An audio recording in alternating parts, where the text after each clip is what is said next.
सुबह सबने ब्रेकफास्ट किया। सभी बड़े एक साथ बैठ के बात कर रहे थे। पिया, राम, राहुल, दिव्या और ईसा रिजॉर्ट के हाल में आ गए। दूसरी तरफ राम के कजिन और फ्रेंड भी अपने हायर किए हुए कोरियोग्राफर के साथ डांस की प्रैक्टिस कर रहे थे। राहुल का हायर किया हुआ कोरियोग्राफ भी उनको डांस सिखाने आ चुका था। ये भाई कहाँ रह गए? सिर्फ कल दोपहर तक का टाइम है हमारे पास, शाम को संगीत का फंक्शन है, पिया ने चिंता करते हुए कहा। लेकिन ब्रेकफास्ट करने के बाद वो तो हमारे साथ ही थे, फिर अचानक कहाँ चले गए? राहुल ने कहा। मैं देख के आती हूँ, तब तक तुम सब प्रैक्टिस करो, कहते हुए ईसा हॉल के बाहर आ गई। उसने हर तरफ देखा पर वो कहीं नहीं था। वो स्विमिंग पूल के पास गई। समर का मैनेजर आया हुआ था। वो अपने मैनेजर से डिस्कस करने में बिजी था। ईसा ने वहां से जाना ठीक नहीं समझा, इसलिए उसने समर को मैसेज किया, डिस्टर्ब नहीं करूंगी, बस इतना बता दो कि कब तक आओगे। सब तुम्हें ही पूछ रहे हैं। समर के मोबाइल का लाइट फ्लैश हुआ। उसने मैसेज पढ़ा। वो सामने ईसा को देखते रहे थे। हुए मैसेज किया। ईसा ने जल्दी से मैसेज पढ़ा। काम थोड़ा इम्पोर्टेंट है, आधा घंटे में आता हूँ। No problem, take you time, Isa ने टाइप किया। वो अंदर चली आई। सब प्रैक्टिस कर रहे थे। ईसा साइड में बैठ गई और उन सबको देखने लगी। उसके मोबाइल पे देव का कॉल आ रहा था। उसने कॉल अटेंड किया और बात करने लगी। ईसा बेटा, कैसी हो? देव जी ने प्यार से पूछा। ठीक हूँ पापा, आप अब कब आएंगे? ईसा ने कहा। बस 2 दिन बाद मैं पहुँच जाऊंगा, तू फिक्र मत कर। वैसे अभी क्या कर रही है मेरी बेटी? संगीत फंक्शन के लिए डांस रिहर्सल कर रहे थे। देव हंसते हुए कहें, मतलब पूरे मजे में हो तुम सब? शादी के फंक्शन की भी बात निराली होती है। सब एक साथ मिलते हैं, कितना एंजॉयमेंट होता है पता है? मेरी और तुम्हारी माँ की शादी के टाइम पर देव जी कहते हुए रुक गए। रुक क्यों गए पापा? मैं सुन रही हूँ, ईसा ने सामने से कहा। सॉरी बाटा बेटा, तुम्हें माँ की याद दिला दी। प्लीज उदास मत होना, देव जी ने फिक्र से कहा। क्या पापा, माँ को याद करके उदास क्यों होंगी भला? मुझे भी जानना है। आपकी और माँ की शादी के किस्से बताइए ना, ईसा ने जिद करते हुए कहा। देव जी हंसते हुए कहे, ठीक है तो सुनो। मेरे संगीत पे बहुत बवाल हुआ था। मैं ठहरा फौजा आदमी, मुझे तो डांस करना ना के बराबर आता था। और तुम्हारी माँ तुम्हारी जैसे ही बहुत बेहतरीन डांस करती थी। मैंने सीखने की बहुत कोशिश की पर सीख नहीं पाया। ओह, तो आपने अपने संगीत में डांस नहीं किया? ईसा ने मासूमियत से कही। पिया पीछे से ईसा को आवाज दे रही थी। उसने उसे देखकर 2 मिनट रुकने को कहा। पापा, मुझे जाना होगा, मैं आपसे बाद में बात करूंगी। हाँ बेटा, कोई दिक्कत नहीं, तुम जाओ। लव यू पापा, टेक केयर, कहते हुए ईसा ने कॉल कट कर दिया। वो पिया के पास जाते हुए बोली, क्या हुआ भाई, कहाँ है? पिया ने कहा, वो कुछ इम्पोर्टेंट काम कर रहा था, बस थोड़ी देर में आ जाएगा, ईसा ने कहा। पिया ने मुंह बनाते हुए कहा, यार हमेशा काम से ही बिजी रहते हैं, ज़्यादा टाइम नहीं है, कब आएंगे तो कब सीखेंगे? पिया यह कह ही रही थी कि इतने में समर आ गया। पिया उसे घूरते था। अरे अब सुनाना बंद कर, चलो प्रैक्टिस करते हैं, समर ने कहा। कोरियोग्राफर ने बधाई हो मूवी का गाना लगाया। मोरनी बन के सब एक लाइन पर खड़े हो गए। कोरियोग्राफर धीरे धीरे स्टेप सिखा रहा था। राम और पिया बहुत अच्छा कर रहे थे। राहुल और दिव्या भी बहुत अच्छा कर रहे थे और ईसा तो डांस में गोल्ड मेडलिस्ट पहले से ही है। बस बेचारा समर ही शांति से खड़ा हो रखा था। सर, आप क्यों नहीं कर रहे हैं? कोरियोग्राफर ने समर को देखते हुए कहा, एक्चुअली स्टेप्स थोड़ा डिफिकल्ट हैं, आप कुछ इजी स्टेप्स सिखाइए ना। समर ने उसे देखते हुए कहा, सर मैं तो बहुत बेसिक सिखा रहा हूँ, इससे इजी तो कुछ भी नहीं है। कोरियोग्राफर ने कहा, समर वो सही कह रहे हैं, बॉलीवुड स्टाइल के ये बेसिक स्टेप्स हैं, तुम्हें ट्राई करने की कोशिश करो, हो जाएगा।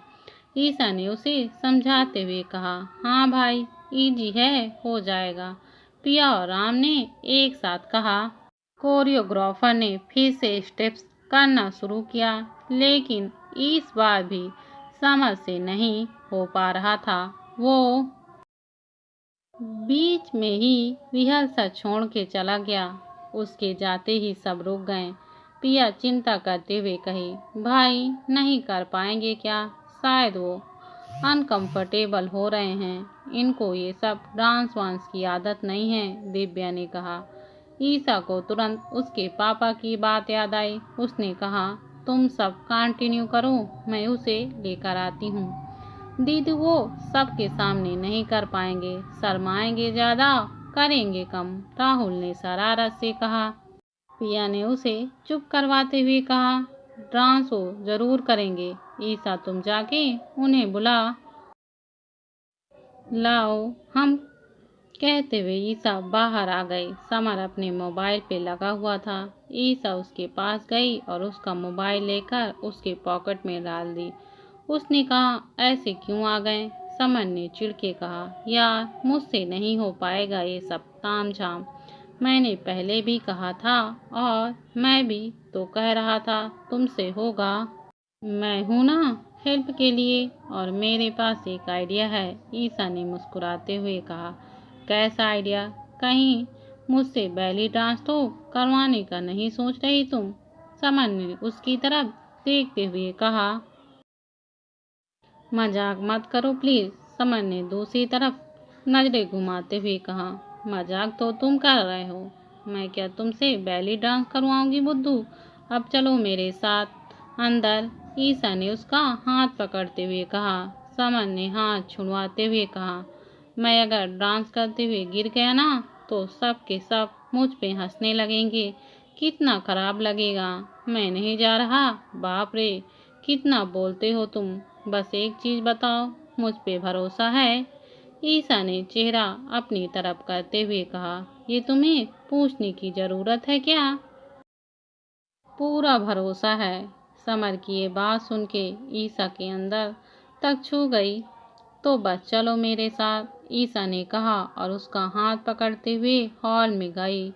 कोरियोग्राफर ने सबको ब्रेक दिया हुआ था। उन दोनों को आते ही सब उठ के खड़े हो गए। ईसा ने कोरियोग्राफर को देखते हुए कहा, देखिए समर ने कभी डांस नहीं किया है, इसलिए एक दिन पे आप उसे सिखा भी नहीं पाएंगे, राइट? हाँ, आप कह तो सही रही हैं। जिसको आदत नहीं हो उसे एक दिन में सिखाना थोड़ा तो मुश्किल ही है। कोरियोग्राफर ने कहा, मैं और समर डुएट परफॉर्मेंस करेंगे, आप हमें सालसा फॉर्म में कुछ स्टेप सिखा दीजिए, वो हम दोनों आसानी से कैच कर लेंगे। ईसा के कहते ही पिया तुरंत बोल पड़ी, पर हम तो बॉलीवुड स्टाइल पर कर रहे थे। हाँ तो मैंने कब मना किया, तुम लोग उसी पे रिहर्सल करो। तुम सब पूरी तरह से तैयार हो, लेकिन समर बॉलीवुड स्टाइल नहीं कर पा रहा, बट सालसा आसानी से कर लेगा। मैं उसकी पार्टनर बन जाती हूँ। अगर हम एक दूसरे के साथ डांस करेंगे तो समर को हेजिटेंशन कम होगा। क्यों, सही कहा ना? ईसा ने सबकी तरफ देखते हुए कहा। ईसा सही कह रही है, मुझे भी लगता है कि यही सही रहेगा। समर ने कहा, you are absolutely right Isa, salsa में अकेले नहीं होंगे, ईसा इनकी पार्टनर होगी, तो अगर ये स्टेप भूल भी गए तो ईसा इन्हें कवर कर लेगी। कोरियोग्राफर ने ईसा की बात को सही ठहराते हुए कहा, ग्रेट यार, तुमने तो कितनी जल्दी समर भाई को प्रॉब्लम सॉल्व कर दी। हमने समर की ओर और ईसा की तरफ देखते हुए कहा, समर ईसा को देखकर मुस्कुरा रहा था। दोपहर तक पिया, राम, दिव्या और राहुल को कोरियोग्राफर ने काफ़ी अच्छे से ट्रेन कर दिया था। अब बारी थी समर और ईसा की। कोरियोग्राफर ने गाना ऑन किया। वो दोनों एक दूसरे के सामने आए। शर्म के मारे दोनों ही एक दूसरे को सबके सामने पकड़ ही नहीं पा रहे थे। कोरियोग्राफर ने उन्हें सिखाते हुए कहा रुको, और गाना बंद कर दिया। उसने परेशान होते हुए कहा, इतनी दूर क्यों खड़े हैं आप दोनों? सालसा परफॉर्म करना है तो आपको। पिया हंसते हुए कही, वो सही तो कह रहे हैं, एक दूसरे के पास आना होगा आपको। हाँ, तभी तो प्यार बढ़ेगा। राम ने शरारत से पिया के कानों में कहा। पिया ने उसे देखा और उसके कंधे पर हाथ रखते हुए कहा, एग्जैक्टली। समर ने एक हाथ से ईसा के हाथ को थामा और एक हाथ उसके कमर पर रखा। ईसा ने अपना बायां हाथ उसके कंधे पर रखा। कोरियोग्राफर ने स्पीकर ऑन किया। उन्हें स्टेप बताते हुए करने को कहा। वो दोनों सबके मुताबिक ही डांस कर रहे थे। समर का पैर थोड़ा सा लड़खड़ा गया। ईसा ने तुरंत उसे संभालते हुए कहा, बार बार नीचे मत देखो, नहीं तो नर्वस हो जाओगी। मेरी तरफ देखो, मेरे से ये हो पाएगा ना? समर ने धीरे से कहा, डेफिनेटली होगा। ईसा ने एक बड़ी स्माइल के साथ कहा। धीरे धीरे ईसा की मदद से वो काफ़ी अच्छा करने लगा। उसके स्टेप्स एकदम एक्यूरेट होने लगे। दोनों सालसा के सारे मूव्स और पैक्चुअर बहुत ही बढ़िया तरीके से कर रहे थे। पिया, राम के साथ साथ राहुल और राम का भी मुंह खुला का खुला रह गया। ईसा और समर डांस करते हुए एक दूसरे में रम चुके थे। ये भी तो भूल चुके थे कि उनके आसपास कौन है। कोरियोग्राफर ने स्पीकर ऑफ किया और ताली बजाता हुआ कहा, कमाल है आप दोनों। कोई नहीं कह सकता कि आप दोनों सालसा पहली बार कर रहे हैं। सालसा करने के लिए कपल के बीच केमिस्ट्री का होना बहुत ज़रूरी होता है, और आप दोनों की तो केमिस्ट्री कमाल की है। हाँ, आप दोनों एक साथ बहुत हॉट एंड सिजलिंग लग रहे थे। पिया के ये कहने पर ईसा और समर ने एक दूसरे को देखा और शर्माते हुए दूर दूर खड़े हो गए। हमें तो सीखने में कितना टाइम लग गया, और भाई आपने तो सालसा फर्स्ट टाइम में ही इतनी जल्दी सीख लिया। अब तो विश्वास ही नहीं होता कि आपको डांस नहीं आता था। राहुल ने आश्चर्य होते हुए कहा, सही में आपने बहुत अच्छा किया। बस थोड़ा सा फिनिशिंग टच देना है, जो कल 1 घंटे की प्रैक्टिस से आराम से हो जाएगा। कोरियोग्राफर ने कहा, guys we are now ready for the sangeet function. Piya ने खुशी से चिल्लाते हुए कहा। सब डांस की रिहर्सल करके पूरी तरह से थक चुके थे। वह आराम करने के लिए अपने अपने रूम में चले गए। बिंद्रा, नीमा जी, विक्रांत जी, देवेंद्र जी, सरिता जी, वनराज जी और राम की दादी एक साथ बैठ के शाम पी रहे थे। बाकी रिलेटिव के लिए चाय और नाश्ते का इंतजाम नीचे रिजॉर्ट के हॉल में किया गया था। नीमा जी ने चाय पीते हुए सरिता जी से कहा, बहुत खुशकिस्मत वाले हैं हम कि हमें आपकी बेटी के लिए आप जैसा परिवार मिला। सरिता ने चाय का कप टेबल पर रखते हुए कहा, खुशकिस्मत तो हम हैं कि हमें पिया जैसी बहू मिल रही है। अगर आपको पिया जैसी बहू मिल रही है तो हमें भी तो राम जैसा समझदार दामाद मिल रहा है। विक्रांत जी हंसते हुए कहें। सीता अचानक कुछ सोचने लगी। कैसी बात है? नीमा जी ने कहा, आपको पता है, जब मुझे पता चला कि पिया और राम एक दूसरे से शादी करना चाहते हैं तो मैं बहुत गुस्सा हुई। मैं और वनराज जी इस रिश्ते के पक्ष में बिल्कुल नहीं थे। मुझे लगा कि दोनों का प्यार बस एक अट्रैक्शन है और ऐसे रिश्ते ज़्यादा दिन तक टिक नहीं पाएंगे, पर हम गलत थे। छोड़िए ना ये सब बातें को क्यों याद करना। उस वक्त जो आपने सोचा वो एक माँ की हैसियत से सोचा। उसमें कुछ गलत भी तो नहीं था? नीमा जी ने कहा। नहीं, मैं गलत थी। अगर समर ने हमें नहीं समझाया होता तो यही माँ एक गलत फैसला ले लेती जिससे मेरे बच्चे की जिंदगी भर भोगना पड़ता।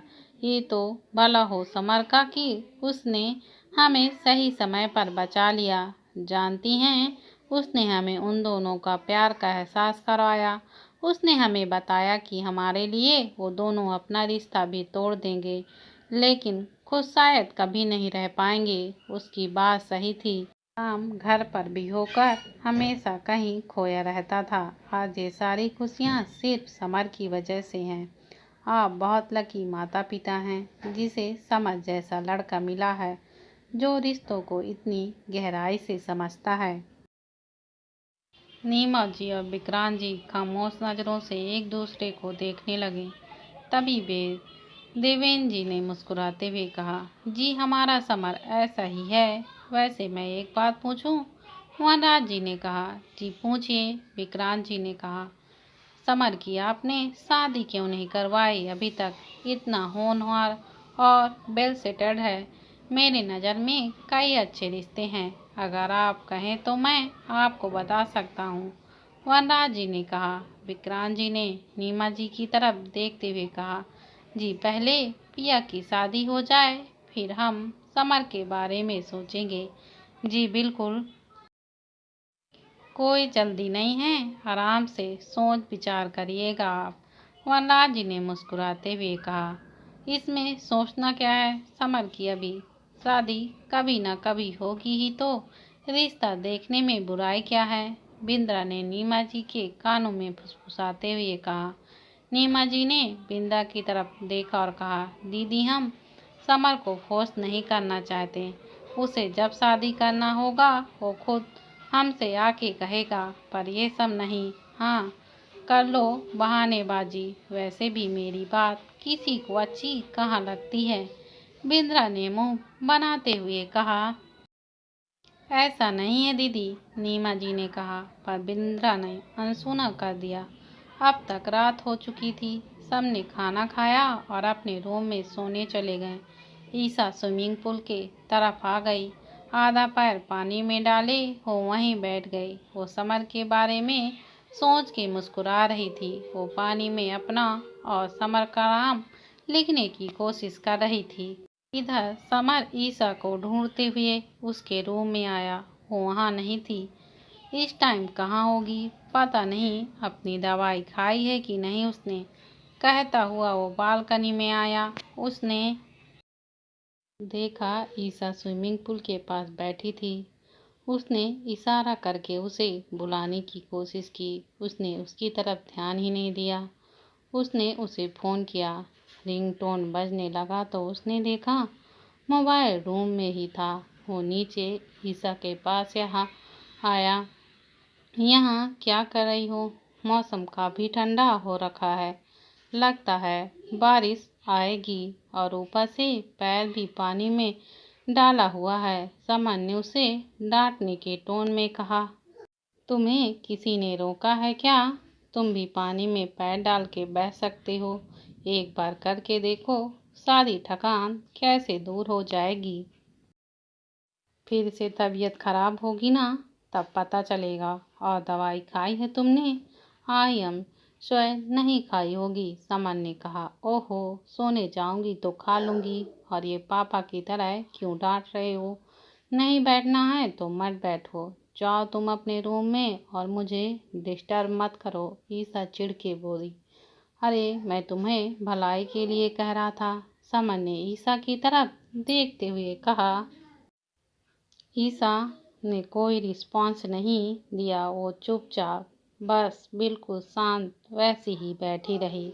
समर को लगा अगर उसने अभी कुछ और कहा तो ईसा उससे और चिढ़ जाएगी। वो उसके बगल में बैठा और उसी की तरह आधा पैर पानी में डाल दिया। ईसा आंखों के कोने से उसे ही देख के मन ही मन मुस्कुराने लगी। समर को पानी में पैर डाल के बहुत अच्छा लग रहा था। उसने ईसा की तरफ देखते हुए कहा, यार ऐसा करने से तो पूरी थकान उतर गई। अब समझ में आ रहा है। तब से कह रही थी तो समझ में नहीं आया, बस सुनाए जा रहे थे मुझे, ईसा ने मुंह बनाते हुए कहा।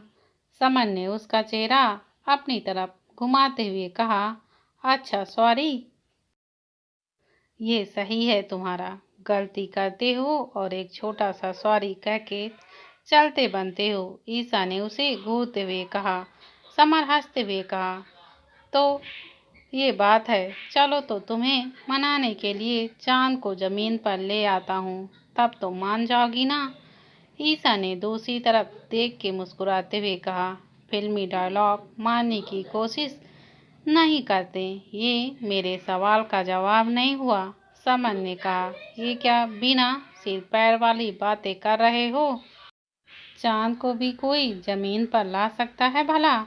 ईसा ने उसकी तरफ देखते हुए कहा, और अगर ला दिया तो मान जाओगी? समन ने उसकी आंखों में आंखें डालते हुए कहा, मतलब कुछ भी? ईसा मन ही मन बढ़ाई। समन ने आसमान में देखा, बादल छट चुके थे, चांद साफ साफ दिखाई दे रहा था। उसने ईसा का हाथ अपने हाथों में लिया और पानी में डालते हुए कहा, ये लो, ले आया तुम्हारा चांद जमीन पर। ईसा शांत मन से पानी में चांद की परछाई देखने लगी। वो बेहद खूबसूरत लग रहा था। समर उसका हाथ पकड़े हुए चांद को छूने का एहसास करवाने लगा। ईसा उसकी तरफ खामोश नजरों से देख रही थी। कहा था ना तुम्हें, ले आया चांद जमीन पर, अब बोलो। समर ने कहा, वेरी स्मार्ट। हाँ, एनीवे, बहुत खूबसूरत लग रहा है। ईसा ने पानी में देखते हुए कहा, वैसे तुम भी बहुत खूबसूरत लग रही हो, बिल्कुल इस चांद की तरह। समर ने भी ना पलके झपकाए हुए उसे देखते हुए कहा, अच्छा जी, बहुत बहुत शुक्रिया आपका। ईसा ने हंसते हुए कहा, चलो तुम मानी तो सही। समर ने कहा, अब मनाने के लिए इतनी खूबसूरत चीजें करोगे तो मैं क्या, कोई भी मान जाएगा, उसने कहा और समर के कंधे पर अपना सिर टिका दिया। वैसे पता है, मुझे लगा ही नहीं था कि मैं कभी डांस भी कर सकता हूँ, पर तुमने मुझसे वो भी करवा दिया। समर ने कहा, मुझे भी कभी नहीं लगा था कि मैं कभी तैरना भी सीख पाऊंगी, पर देखो तुमने मुझसे वो भी करवा दिया। ईसा के ये कहते ही समर हंस पड़ा। पता है ईसा, हम एक दूसरे को बहुत अच्छे से समझते हैं। मैं तुम्हारे और तुम मेरी बातों को बिना कहे ही समझ लेते हैं। Actually we are true friends. Samar के मुंह से फ्रेंड शब्द सुनते ही ईसा ने अपना सिर उसके कंधे से हटा लिया। फ्रेंड्स? ईसा ने उसकी तरफ देखते हुए कहा, हाँ फ्रेंड्स, ऐसी समझ तो सच्ची दोस्ती में ही हो सकती है, और मैं लकी हूँ कि तुम मेरे दोस्त हो। समर ने कहा। ईसा की आंखों में आंसू हो गए। काश ये दोस्ती नहीं प्यार होता समर, तो बात आज कुछ और होती। वो मन ही मन सोचने लगी। समर ने उसके सामने हाथ हिलाते हुए कहा, कहाँ खो गई? ईसा ने जल्दी से मुड़ कर अपने दुपट्टे से आंसू पोंछे। हाँ, वो मुझे नींद आ रही है, मैं अपने रूम में जा रही हूँ, कहते हुए ईसा उठ गई। अरे एक मिनट सुनो तो सही, समर ने कहा, पर वो बिना सुने ही वहां से चली गई।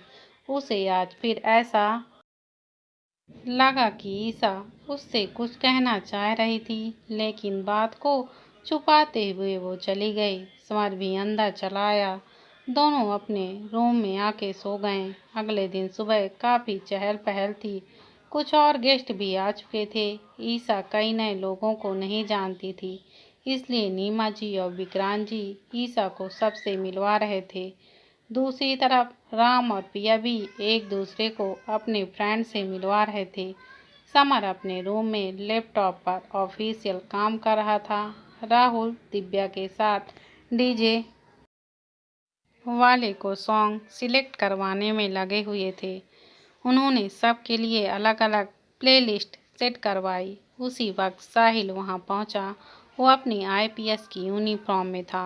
राहुल से बात करते हुए दिव्या की नज़र साहिल पे गई। वो उसके पास आते हुए कही, आप इस वक्त यहाँ? संगीत का फंक्शन शाम को है, अभी नहीं। ये जोक बहुत बेकार है, साहिल दिव्या की तरफ देखते हुए कहा। दिव्या हंसते हुए कही, सॉरी, मैं बस मजाक ही कर रही थी। साहिल मुस्कुराते हुए कहा, हाँ आप भी काफ़ी मज़ा कर लेती हैं। हाँ, आपकी संगत का असर है। वैसे इतनी सुबह यहाँ? दिव्या ने कहा। साहिल ने सीरियस होते हुए कहा, हाँ, वो एक मर्डर केस सॉल्व करके आ रहा हूँ। उसी सिलसिले में गाजियाबाद जाना है आज। ओह, तो इसका मतलब आप संगीत के फंक्शन में शामिल नहीं होंगे? दिव्या ने थोड़ा उदास होते हुए कहा, सॉरी बट मैं नहीं आ पाऊंगा, इसीलिए पर्सनली पिया को बोलने आया था। नहीं तो फोन पर कहता तो बहुत गुस्सा हो जाती। साहिल ने कहा, नहीं, मैं समझती हूँ आपका जाना जरूरी है, लेकिन आप रहते तो ज़्यादा मज़ा आता। दिव्या ने साहिल को देखते हुए कहा, देखिए, ड्यूटी तो फर्स्ट प्रायोरिटीज है और मैं बैचलर पार्टी और शादी में तो मौजूद रहूँगा ही। साहिल ने कहा, आपका क्या भरोसा, फिर से कोई अर्जेंट केस आ गया तो आप तो आएंगे ही नहीं। दिव्या इस बार और उदास होते हुए कही। साहिल सोचने लगा, क्या मेरे नहीं होने से दिव्या को बुरा लग रहा है? इसका मतलब इसे भी मेरे साथ आसपास होना अच्छा लगता है। वो उसे देखते हुए कहा, मैं उन 2 दिन हाफ लिया हुआ हूँ, आप बिल्कुल फिक्र मत करिए, मैं ज़रूर आऊँगा, पर आज के लिए माफ़ कीजिएगा। साहिल की ये बात सुनकर दिव्या मुस्कुराते हुए कही, तब ठीक है। ईसा थोड़ी दूर पे खड़ी उन दोनों की बातें ध्यान से सुन रही थी। उन दोनों की बातों से उसे अंदाजा लगा लिया कि हो ना हो दोनों के बीच में कुछ तो चल रहा है। वो साहिल के पास आते हुए कही, हाय साहिल। ओह हाय ईसा, बस हम दोनों तो ऐसे ही बातें कर रहे थे। साहिल बड़बड़ाते हुए कहा, अरे पर मुझे क्यों एक्सप्लेन कर रहे हो? मैंने थोड़ी ही कुछ पूछा तुमसे। ईसा ने मुस्कुराते हुए कहा, ओ राहुल बुला रहा है मुझे, मैं जाती हूँ और आप अपना ध्यान रखिएगा। कहते हुए दिव्या वहाँ से भागते हुए चली गई। साहिल जी, अपना ध्यान रखिएगा, सुना ना दिव्या ने क्या कहा? ईसा ने शरारत से कहा। तो साहिल मुस्कुराने लगा। हम दोस्त बन गए हैं तो बस उस हिसाब से कहा उसने। ईसा ने उसको देखते हुए कहा, do you love Divya? Please तुम मुझसे बता सकते हो। नहीं, वो एक्चुअली, हाँ यार, आई एम लव इन, मुझे दिव्या अच्छी लगती है। साहिल ने नजरें नीची करते हुए कहा, अरे मेरे भाई, सच्ची में? ईसा ने खुशी से कहा, हाँ, पर किसी को बताना मत। साहिल ने कहा, नहीं बताऊंगी, पर प्रपोज कब कर रहे हो उसे? ईसा ने कहा, अभी एकदम से कैसे? साहिल ने हैरान होते हुए कहा, हाँ वो भी है। अच्छा ठीक है, मैं दिव्या के मन की बात जानने की कोशिश करती हूँ कि वो तुम्हारे बारे में क्या सोचती है। ईसा ने सोचते हुए कहा, that's a great idea, thanks यार। साहिल ने उसे गले लगाते हुए कहा, चलो अब तुम पिया को समझा के आओ कि आज तुम फंक्शन में नहीं आ पाओगे, नहीं तो वो सारा हमारा सिर खाएगी। ईसा ने कहा, हाँ यार, जिस काम के लिए आया था वो तो भूल ही गया, मैं जाके आता हूँ। साहिल कहते हुए पिया से बात करने चला गया। साहिल ने जब पिया को बताया कि वो संगीत के फंक्शन में नहीं आएगा तो वो बहुत नाराज हुई। वो उसकी कोई भी बात सुनने को तैयार ही नहीं थी। साहिल ने राम की तरफ इशारा करके उसे मनाने को कहा। राम ने साहिल की परेशानी को समझते हुए पिया से कहा, पिया, साहिल की जॉब हम सबसे बहुत अलग है। He is an IPS officer, ऐसे नाराज मत हो, बाकी के फंक्शन में तो वो रहेगा ही। पिया ने साहिल की तरफ देखते हुए कहा, प्रॉमिस करो कि बाकी फंक्शन में तुम आज की तरह गायब नहीं रहोगे, पक्का मेरी माँ। और दाग तेरे होने वाली पति के सामने कह रहा हूँ। ये इसका गवाह है, और अगर मैंने ऐसा नहीं किया तो तू लात मुँह से जो मारना है शौक से मार लेना। खुश? साहिल ने हंसते हुए कहा। पिया मुस्कुराते हुए कही, ठीक है जाओ, तुम्हारे ड्यूटी के बीच नहीं आऊंगी। साहिल पिया को गले लगाया और वहां से चला गया। उसके जाते ही सब हॉल में आ गए। कोरियोग्राफर 1 घंटे की लास्ट रिहर्सल करवाने वाला था। पहले उसने राहुल और दिव्या को रिहर्सल करवाया, फिर राम और पिया को, और उसके बाद आखिर में ईशा और समर को। कोरियोग्राफर ने खुश होते हुए कहा, ग्रेट, अब आप डांस परफॉर्मेंस के लिए पूरी तरह से रेडी हैं। ग्रेट तो आप हैं जो 2 दिन में ही हमें इतना तैयार करवा दिया। थैंक्स ए लॉट, ईशा ने उसकी तरफ स्माइल करते हुए कहा। हाँ, और आपको मैं ईशा और समर भाई के शादी के टाइप पे भी बुलवाऊंगी, पिया ने कहा, और सब उसे ही देखने लगे। ईशा ने घूरा।